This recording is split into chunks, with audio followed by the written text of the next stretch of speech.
దేవునికి స్తోత్రం. ప్రియమైన సంగతులారా, దేవుని బిడ్డలారా, యేసుక్రీస్తు ప్రభు శిలువ శ్రమల ధ్యాన కోరిక 34వ రోజు. ఇన్ని రోజులుగా క్రమంగా వస్తున్న మీ అందరికీ కూడా శుభము, ఆశీర్వాదము ప్రభు అయిన దేవుడు అనుగ్రహించుగాక. 34వ రోజు ప్రారంభం చేయబోతూ ఉన్నాం. అందరూ కూడా దైవ సాన్నిధ్యానికి రావాల్సిందిగా అందరినీ ప్రేమతో మనం చేస్తూ ఉన్నాం. ప్రార్థన చేద్దాం. కృపామయుడ, దయమయుడ, రక్షకుడ, 34వ రోజు శిలువ శ్రమల ధ్యాన కోరిక మనం ప్రసాదించిన మీ కృప కొరకై వందనాలు చెల్లిస్తున్నాం.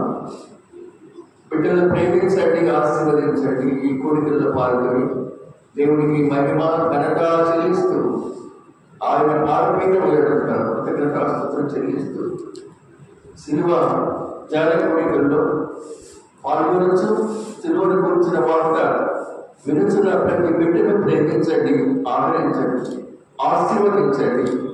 ఆదరణ వినయుడి ఈ కోరిక మాకు దయచేయమని మన రక్షకుడు, విమోచకుడు మా కొరకు కలవరిలో తన అమూల్యమైన రక్తధారలను ప్రోక్షించిన యేసుక్రీస్తు ప్రభు పరిశుద్ధ నామములో అడిగి వేడుకొని ప్రార్థిస్తున్నాము. ఆమేన్.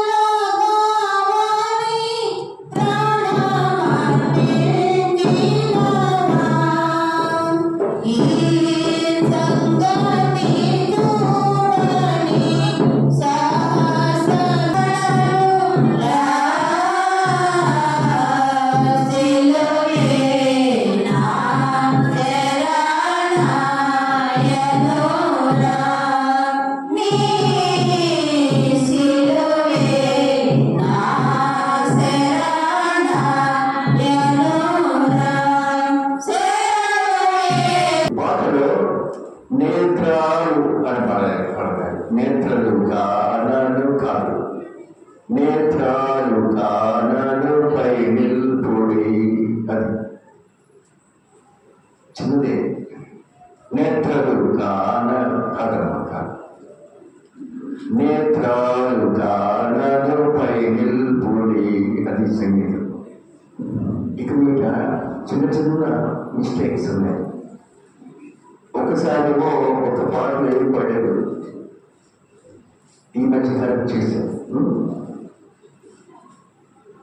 ఈ మధ్య కరెక్షన్ చెప్పాను.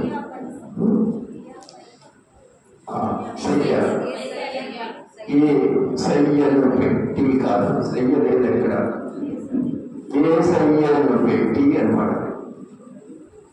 సరే, దేవుని నామానికి స్తోత్రం. మిమ్మల్ని హెచ్చరించడం తెలియచేయడం కూడా నా కర్తవ్యం.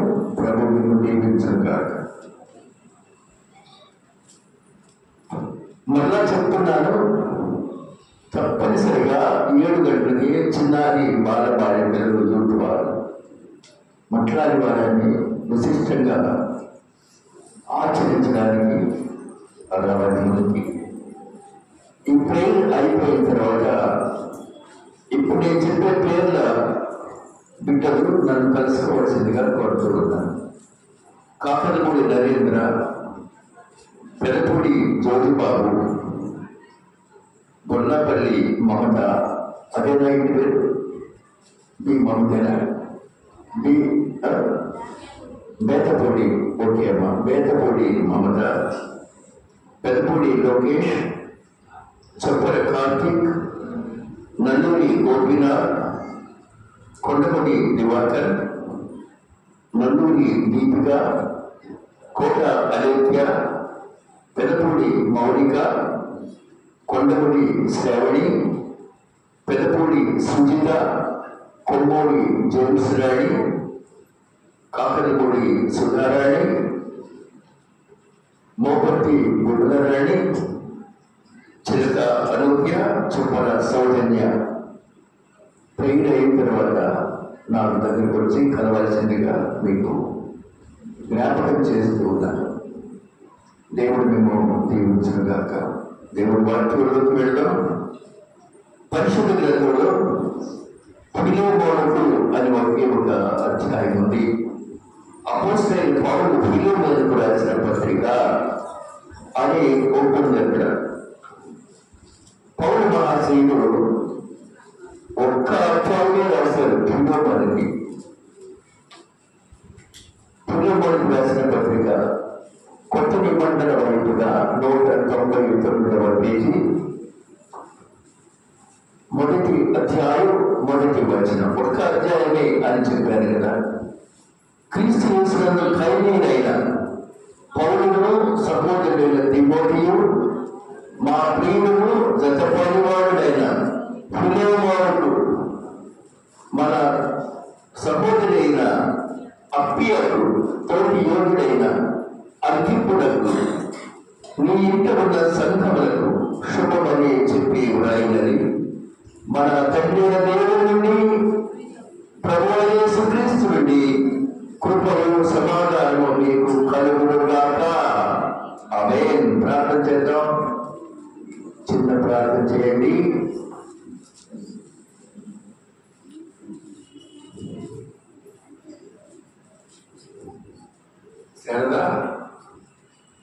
శారదమ్మ ప్రార్థన చేయండి. Small prayer. సహోదరి రమమ్మ ప్రేయర్ చేయమా. చిన్న ప్రార్థన.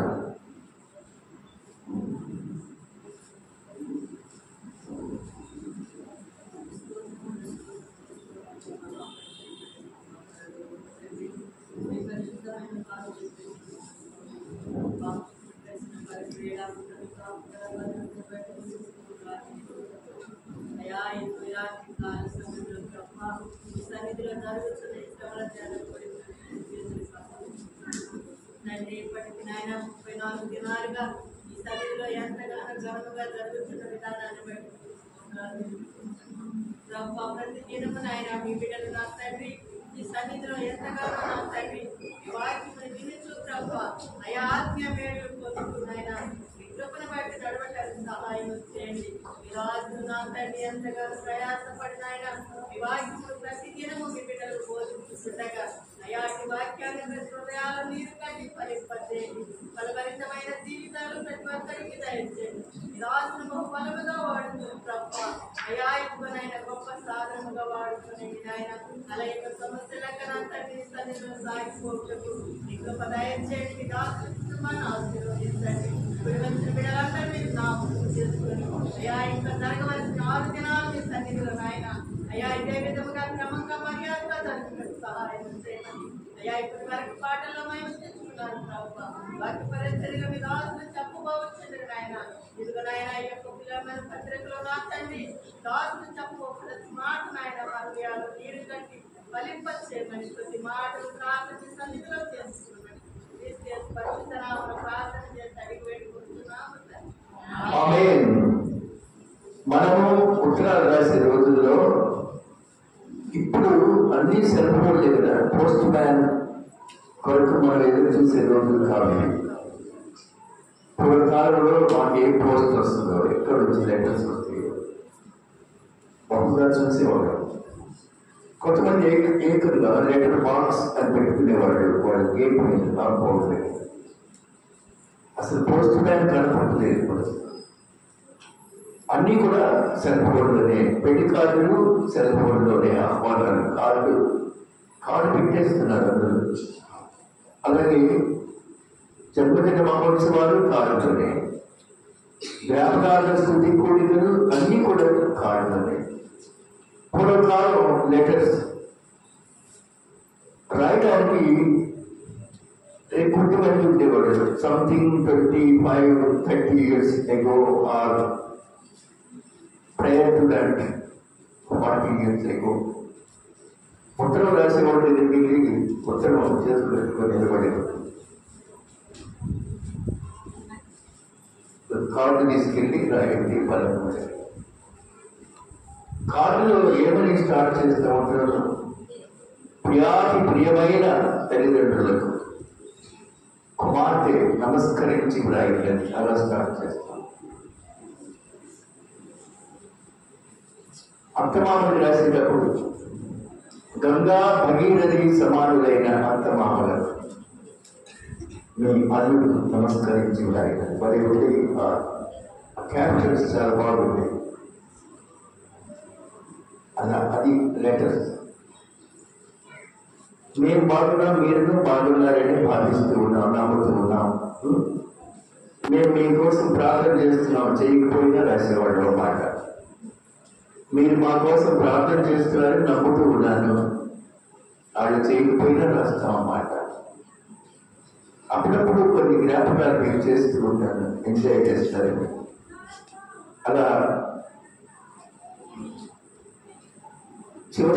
చివరి మాట ఏంటంటే ఇంతే సంగతులు. ఇప్పుడు మీ ప్రియమైన కుమార్తె, ప్రియమైన కుమారుడు. ఇలా పౌలు మహాశయుడు కూడా లెటర్ రాస్తున్నాడు చెరసాలలో ఉండి. ఆయన ఖైదీ సువార్త సేవ ఫ్రీగా జరగలేదండి. క్రీస్తు శకం మొదటి శతాబ్దం తొలి సంవత్సరాల్లో సువార్త సేవ కఠినంగాను, భయంగాను, ఎవరన్నా చంపేస్తారేమో, కొడతారేమో, చెరసాలలో వేస్తారేమో, ఈ విధంగా సేవ జరిగింది. ఆ సేవే నేటి ఉత్కృతమైన సేవలకు ప్రారంభోత్సవం. శ్రమ పడినటువంటి దైవ సేవకుల సేవ ఫలితము ఇప్పుడు సమాజం అనుభవిస్తూ ఉంది.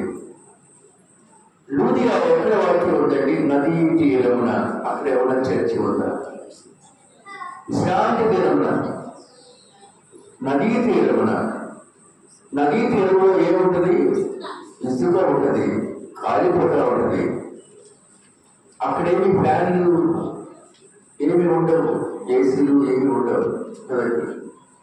అంత క్లిష్టమైన సేవ జరిగిన కాలాన్ని జ్ఞాపకం చేసుకుంటే ఈనాటి చర్చకు వచ్చే మనము ఎంత ప్రభువులో అదృష్టవంతులమో జ్ఞాపకం చేసుకోవచ్చు. క్రీస్తు యేసునందు చెరసాలలో ఖైదీగా ఉన్న నేను, పౌలు నేను, నాతో పాటు చెరసాలలో ఉన్న తిమోతి, మా ప్రియుడు, మా జత పని వాడైన నా ప్రియమౌనులకు, మన సహోదరుడు అప్పియకు, తోడి యోగుడైన అర్కింపునకు, నీ ఇంట ఉన్న సంఘములకు శుభమని చెప్పి వ్రాయినది. మన తండ్రి దేవుని నుండి, ప్రభు అయిన క్రీస్తు నుండి కృపయు సమాధానము నీకు కలుగునుగా. ఈయన ఎవరి గురించి రాయబడుతున్నాడో విందాం. రాస్తున్న వారేమో పౌలు మహాశయుడు చెరసాలలో ఉన్నారు. ఆయన ప్రక్కనే ఫిలోమోన్ అనేటువంటి యవనస్తుడు కూడా ఉన్నాడు, చెరసాలలోనే ఉన్నాడు. ఎవరికి క్షమించండి, ఫిలోమోన్ కాదు, ఆయన ప్రక్కనే ఉన్నవాడు ఒనేసిమో. జ్ఞాపకం పెట్టుకోండి, ఒనేసిమో అనే యవనస్తుడు. ఫిలోమోన్ అనేవాడు వేరే చోట ఉన్నాడు, వేరే సంఘంలో. ఆయన రాస్తున్నాడు. ఎందుకంటే ఈ ఒనేసిము ఒకప్పుడు ఫిలోమోన్ ఇంట్లో ఉన్న దాసుడు ఏదో తప్పు చేశాడు. ఫిలోమోన్ చెరసాలలో, ఈయన ఈ చిన్నవాడైన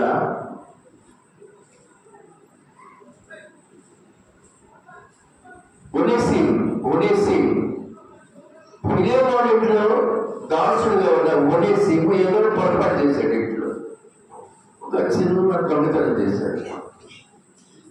అతన్ని కూడా జైల్లో వేశారు. ఆ వేయబడిన జైలు గదిలో పౌలు మహాశయుడు ఉన్నాడు. పౌలు గారు ప్రార్థన చూస్తూ ఒనేసిము సేవ చేస్తూ ఉన్నాడు. విసర్జన కానీ, పరిచర్య కానీ, సేవక ధర్మాలన్నీ చేస్తూ ఉన్నాడు. ఈ ఒనేసిముకు పౌలు దేవుడు వాక్యం చెప్తూ ఉన్నాడు యవనస్తుడికి. ఈ ఒనేసిము ఇప్పుడు పౌరులతో చెరసాలలో ఉన్న ఉదయసి ఒకప్పుడు ఫిలోమోను ఇంత దాసుడు. జ్ఞాపకం పెట్టుకోండి, ఫిలోమోను కూడా సేవకుడే, దైవ సేవకుడే. ఈ ఉదయసీమ గురించి రాస్తున్నటువంటి పత్రిక మాత్రమే ఈ ఫిలోమోనుకు రాసిన పత్రిక. అది ఇందులో ఉన్న అంతర్భాగం. ఎందుకు వచ్చినట్టు తెలిపితే, కావున యుక్తమైన దాన్ని గురించి నీకు ఆజ్ఞాపించుటకు క్రీస్తు యేసునందు నాకు బహు ధైర్యము కలిగి ఉండను. చాలమ్మా, దైవ సేవకుడు విశ్వాసులను ఆజ్ఞాపించాలి, ఆజ్ఞాపిస్తూ ఉన్నాడు. 8వ అధ్యాయంలో మాట ఉంది, యుక్తమైన దాన్ని కూర్చి నీకు ఆజ్ఞాపించినట్టు నాకు బహుధైర్యం కలిగి ఉంది. ప్రియమైన బిడ్డలారా, దైవ సేవకుడు ఆజ్ఞాపించవచ్చు, బ్రతిమాలవచ్చు. కొన్ని సందర్భాల్లో ఆజ్ఞాపించడం అంటే మనసులో సేవకుడికి ఏమీ ఇబ్బంది ఉండదు, ద్వేషం అసలు ఉండదు, వేరియేషన్స్ ఏమి ఉండవు. సేవకుడు ఎప్పుడు పగ తీర్చుకోవాలనే నైతిక సేవకుడిది కాదు. చూడండి, పౌలు అనే ఈ సేవకుడు మరో సేవకుడిని అంటున్నాడు, నీకు ఆజ్ఞాపిస్తున్నాను. సేవకుడు ఆజ్ఞాపించడానికి తగినవాడు, గద్దించడానికి తగినవాడు, ప్రేమించడానికి తగినవాడు, బ్రతిమలాడటానికి కూడా తగినవాడు. అది సేవక ధర్మం. అంతేగాని గద్దించి ఈ సేవకుడు లోపల ఏ ద్వేషము ఉండదు. ఎందుకుంటుంది? దైవ సంకల్పాన్ని బట్టి ప్రవర్తించడం మాత్రమే దైవ సేవకుని యొక్క చిత్తము. ప్రియులైంది, ఇంటికి వెళ్ళాం, ఇంకేం తెలియదు. అక్కడ ఎవరిని గద్దించామో, ఎవరిని గట్టిగా మాట్లాడామో ఏమీ తెలియదు. అది ఆ వేదిక వరకు మాత్రమే పరిమితం. అది దైవ సంకల్పం. నిజ విశ్వాసి కూడా ఉండవు, సేవకుడికి అస్సలు ఉండవన్నమాట. పరిశుద్ధాత్మ దేవుని ప్రేరేపణ బట్టి గద్దింపులు వస్తాయి. అలాగే పరిశుద్ధాత్మ ప్రేరేపణ బట్టి ఆజ్ఞాపించడం కూడా వస్తుంది. పరిశుద్ధ దేవుని ప్రేరేపణ బట్టి ప్రతిమలాటం కూడా వస్తుంది. అవన్నీ దైవ సేవకుడు యొక్క స్వంతం. దేవుని సేవకుడు ఎందుకు గద్దించాడు, ఎందుకు ఆజ్ఞాపించాడు అంటే ఎదుటి వ్యక్తి యొక్క మేలు కొరకు, ఎదుటి వ్యక్తికి అది మేలుకరమైన జీవితం. ఎదుటి వ్యక్తిని ప్రేమించడం కూడా అందులోనే దాగి ఉంది. దాని అంతర్భాగం. ఈ గద్దింపు క్షేమకరమైనది, మేలుకరమైనది. మీరు ఇలా చేయాలి, మీరు అలా చేయాలి, దేవుని బట్టి, యేసుని బట్టి మీరు ఇది చేయాలి. ఆజ్ఞాపించడం అంటే మేం చెప్పిందే వినాలి అనే శాసనం మాత్రం కాదు. It is not a verdict. Verdict కాదండి,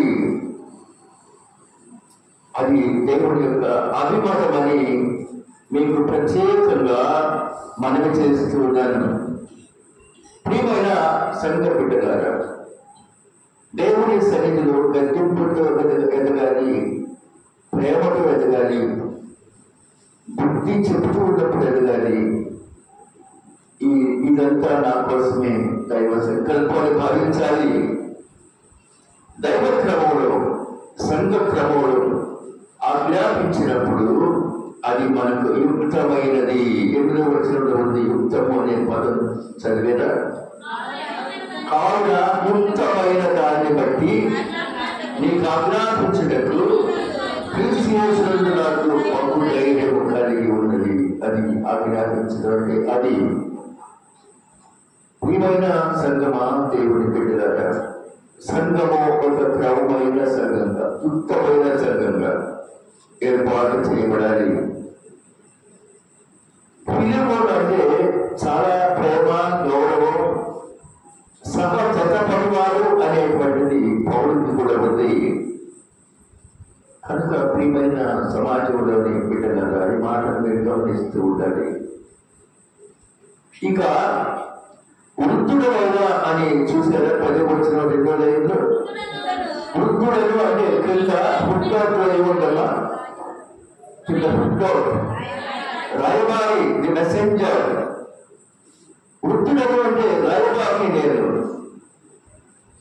క్రీస్తుకుడు మీకుడు మధ్య రాయబారిని ఇప్పుడు క్రీస్తు కలిగిన పౌరులను నేను ప్రేమను బట్టి వేడుకొనుట మరి మంచిది అనుకొని నా బంధకములలో నేను కనిన నా కుమారుడు ఒనేసీము కోసం చూశారండి. ఒనేసీము కొరకు వేడుకొనుచున్నాను. ఇంకా ఏమంటున్నాడు, నేను కలిన నా కుమారుడు. ఎలా కన్నాడు పౌరుడు మహాశయుడు? ఎక్స్ట్రాడినరీ గుడ్, ఆత్మీయంగా కన్నాడు. ప్రియమైన దేవుని బిడ్డలారా అని సంబోధించడం అర్థం ఏంటంటే ఆత్మీయ బిడ్డలు. పౌరుడు కూడా అంటున్నాడు, నేను కలిగిన నా కుమారుడు ఉదయసీము కోసము నేను ఇంతకు ముందేమో ఆజ్ఞాపించున్నాను, ఇప్పుడేమో వేడుకొనుచున్నాను. ఆ సేవ ధర్మాన్ని జ్ఞాపకం పెట్టుకోండి. స్టార్టింగ్ లో ఏమన్నాడమ్మా, ఆజ్ఞాపిస్తున్నాను, ఇప్పుడేమన్నాడు వేడుకొనుచున్నాను. అదండి. కాబట్టి ప్రియమైన సంగమా దేవుడి బిడ్డలట, సేవకుడి హృదయంలో కక్ష కాల్పడి ఉంటే అతని సేవకుడే కాదు. అసలు గమనించకుండా చేతులు కట్టుకొని ఇవ్వాల్సిన ఒకటి అంటే అది కూడా సంఘ క్రమం కాదు. సంఘం చాలా క్రమమైన ప్రార్థన జీవన విధానంలో ఎదగవలసిన బాధ్యత సంఘానికి ఉంది. నాకు సంఘ పెద్దలంటే చాలా ఇష్టం, ఎంతో గౌరవం కూడా. వారు చిన్నవారైనా వారికి నా మీద అలాంటి మంచి అభిప్రాయమే ఉంటుంది ఖచ్చితంగా. కానీ కాలక్రమంలో మధ్యలో ఒక మధ్యవర్తి, చెడగొట్టేటువంటి మధ్యవర్తులు ఉంటారండి. అలాంటి వారి వల్ల ఆ క్రమం లోపిస్తుంది. అంత మంచివాళ్ళే, కానీ అలా చెప్పగా విన్నారు. ఒకడు ఉండేవాడు, ఇష్టమైన మాటలు చెప్పేవాడు. అబ్బా మీరు ఎంత ఎక్సలెంట్ వాక్యం అదే చెప్తారండి, నా చిన్నతనం చూస్తున్నాను. కానీ ఎందుకో నేను వాళ్ళంతా మరి బ్యాడ్గా చెప్పుకుంటారండి, మంచోడు కాదండి. అలాగా అంతే. అక్కడికి వెళ్ళి మిమ్మల్ని బలి దించాడు. ఇద్దరి మధ్య సెటానిక్ బ్రిడ్జ్ వేశాడు, సైతాన్ బ్రిడ్జ్ వేశాడు. ఉత్తర అమెరికా, దక్షిణ అమెరికా మధ్య కలిసే కెనాల్ ఉంటుంది, దాని పేరు ఏంటో తెలుసా? పనామా. అలాగే మధ్యలో బ్రిడ్జి వేస్తూ ఉంటారు, అది సరదా. అసలు మీ పేరు ఎత్తితే బలి పెడతాడు. అక్కడ పాప అడగలేదు వచ్చి లోపల లోపల లోపల అనుకోండి. అక్కడికి వచ్చి అమ్మో ఇంకొకటి నిలబడడానికి కూడా నాకు స్థానం లేదండి. ఎంత వాక్యం చెప్తున్నారు, ఎవరికైనా గుర్తింపు ఉందండి? నేను ఎన్నిసార్లు తిట్టాను. ఇలా ఇలా మీడియేటింగ్ చేసి హృదయాలను చెడగొట్టిన వారు అంటారండి. అందుకు ఎవరో ఏమి చేయలేము, కానీ ఆత్మదేవుడు తప్పనిసరిగా మిమ్మల్ని గర్తిస్తాడు, హెచ్చరిస్తాడు. ఇక్కడ ఈ మధ్యవర్తి అయిన పౌలు ఫిలెమోనుకు ఒనేసిముకు మధ్య, ఫిలెమోను ఇంట్లో చిన్న దొంగతనం చేశాడు. ఆ చెరసాలలో పౌలు గారు ఉన్నారు. అక్కడ ఒనేసిము కూడా వచ్చేసాడు. ఒనేసిముకు బోధ నేర్పిస్తూ ఉన్నాడు. ఇప్పుడు ఒనేసిమును సెపరేట్ చేసి మళ్ళా తన యజమాని అయిన ఫిలెమోను దగ్గరికి పంపాలి. అదండి ఆవేదన. ఇది లెటర్, ద ఎపిసిల్ అంటారు ఇంగ్లీష్ లో, మామూలు లాంగ్వేజ్ లో లెటర్ అంటారు.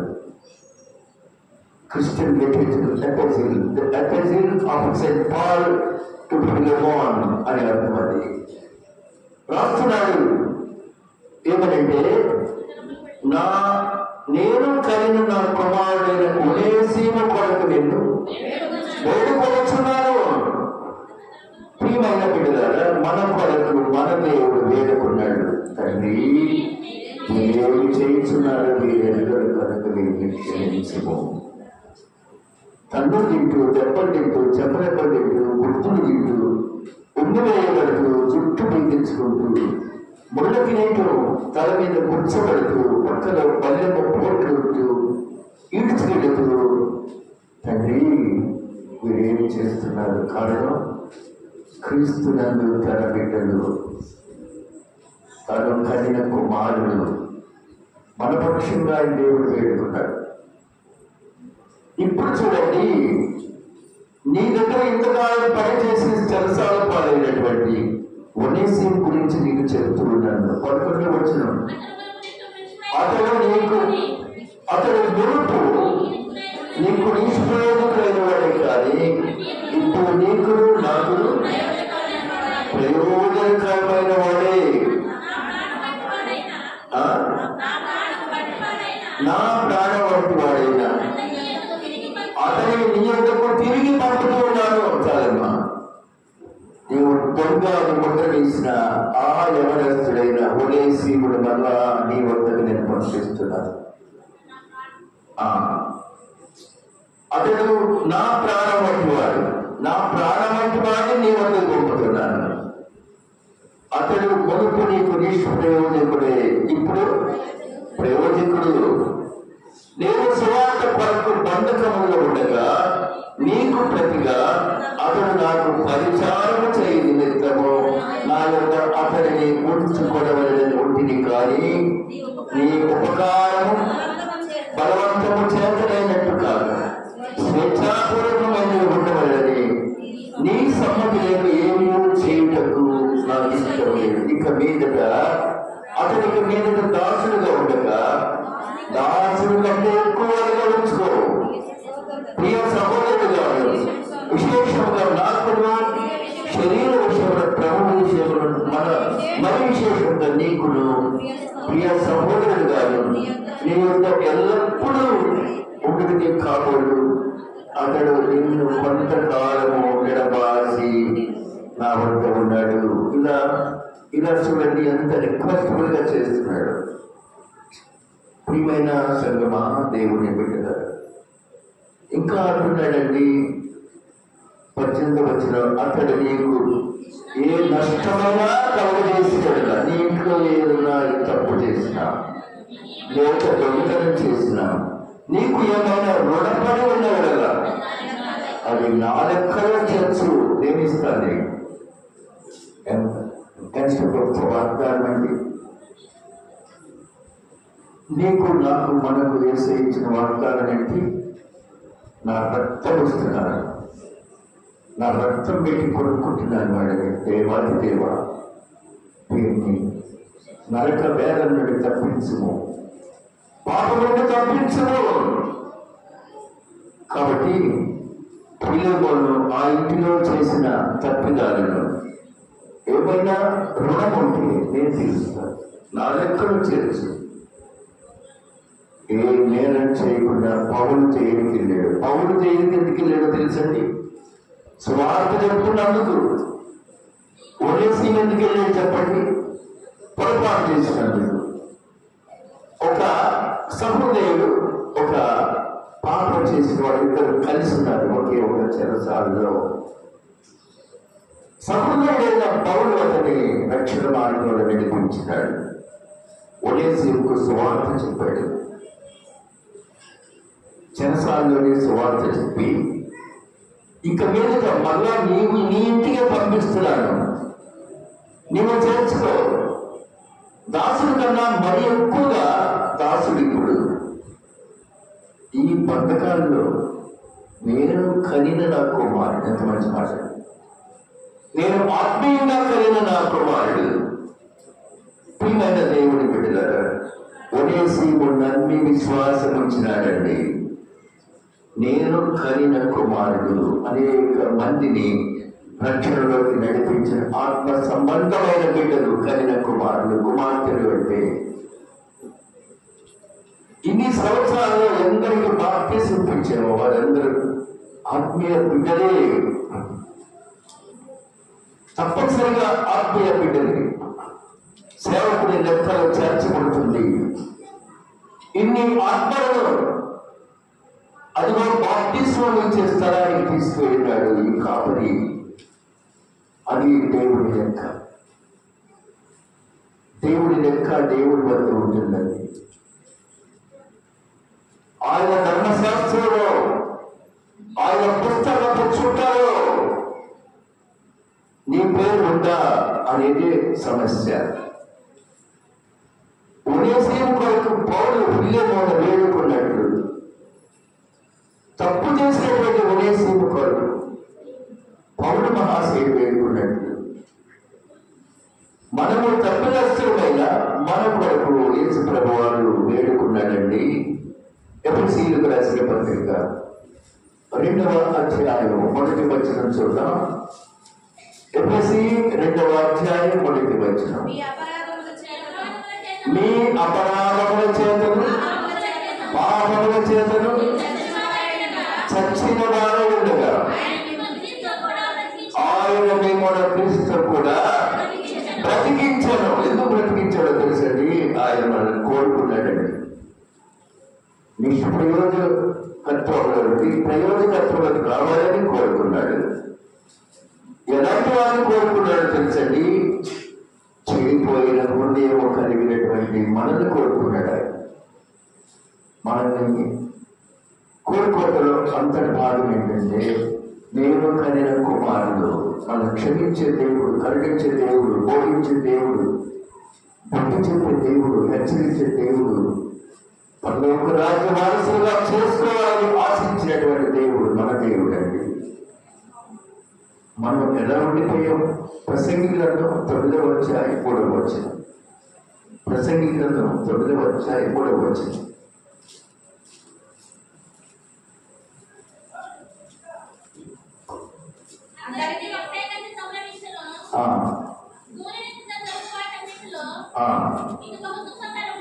ఇది బహు దుఃఖకరము మరియు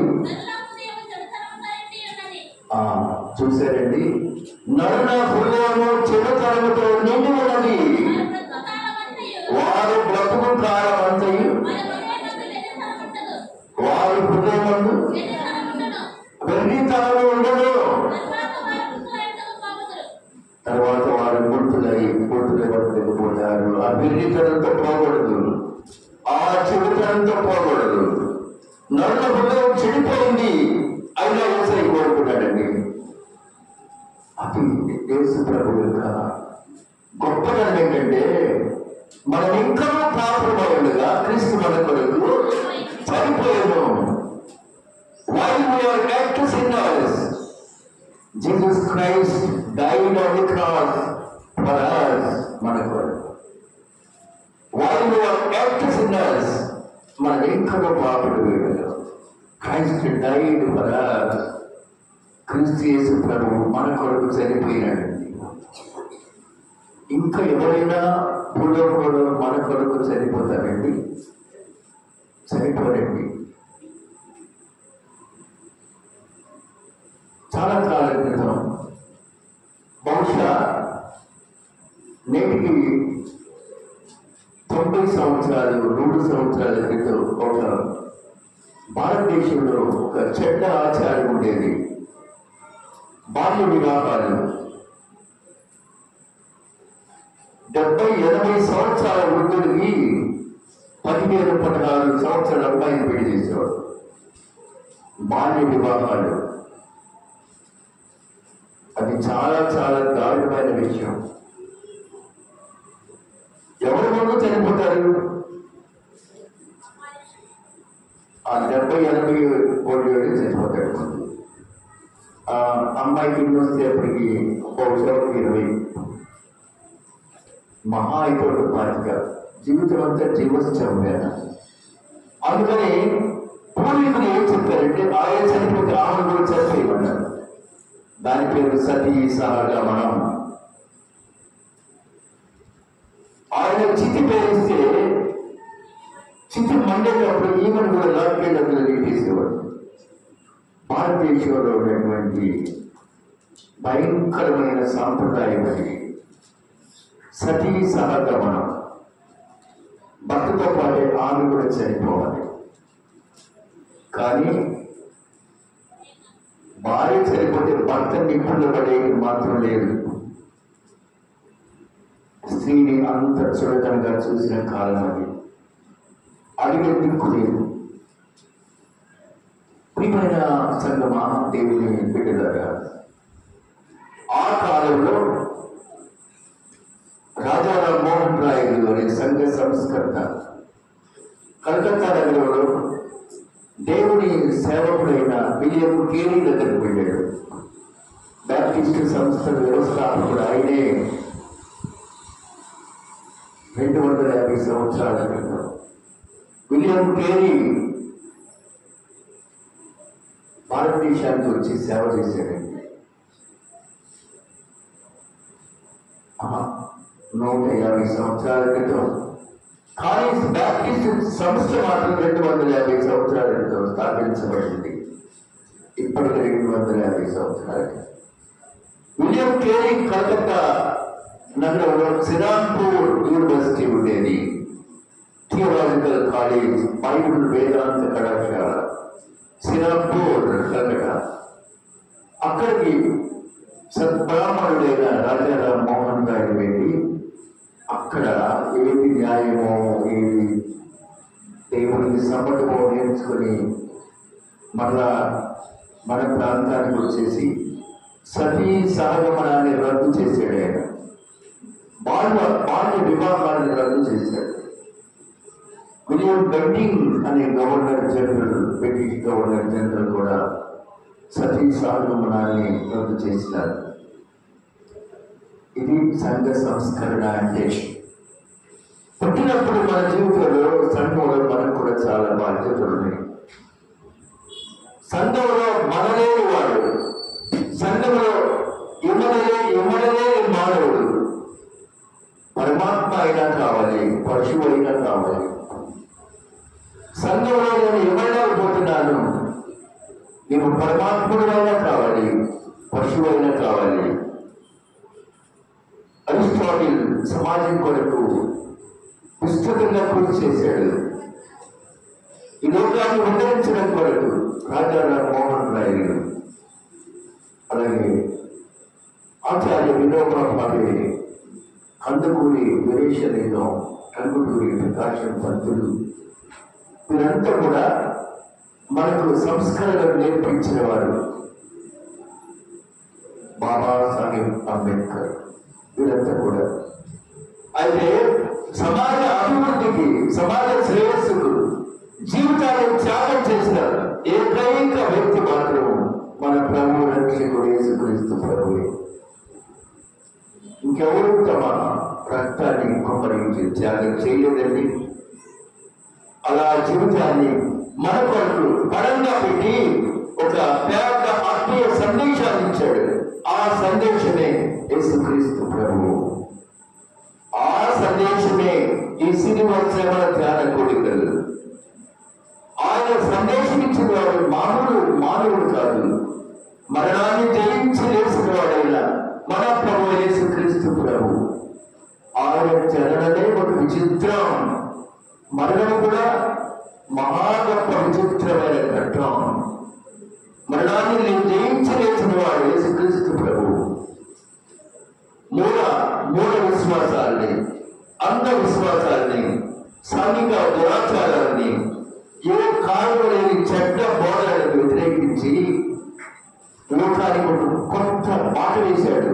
నేనే మార్గం, నేనే సత్యం, నేనే జీవం అనే మాట వేశాడు యేసుక్రీస్తు ప్రభు. ఆ పవిత్ర దేవాలయమే సమాజం అంటే బోధించిన వాడు మన ప్రభువుడు రక్షకుడైన క్రీస్తు.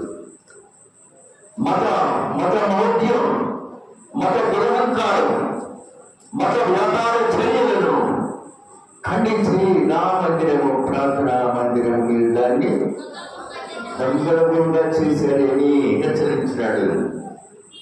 అలాంటి చైతన్యాన్ని తీసుకొచ్చినందువల్ల ఆయన ఊరికిని వదిలిపెట్టిన దేశద్రోహం నేరంతో సిలువ వేశారు.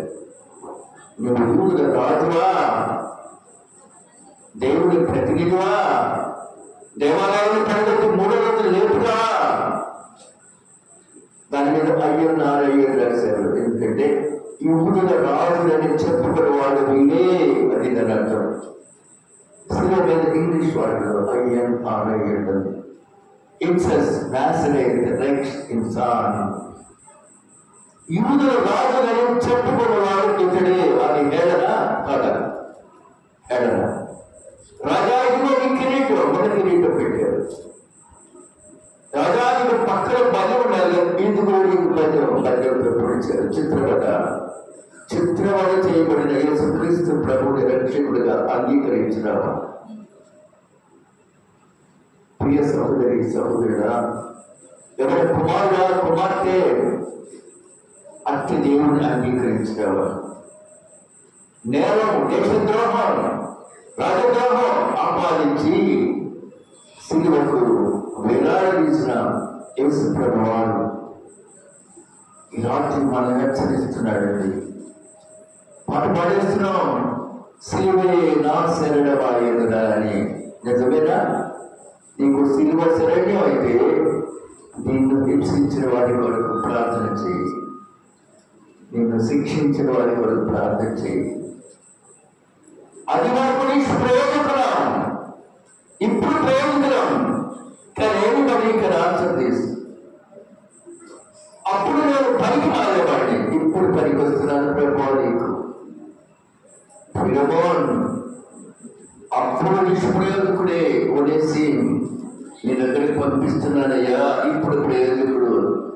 ఏమైనా నీకు నష్టం కలిస్తే తెలియజేయి నాకు, నా లెక్కలు వచ్చి రాసు నేను ఇచ్చేస్తాను అంటూ ఉన్నాడండి. 22వ వచనం చూడండి.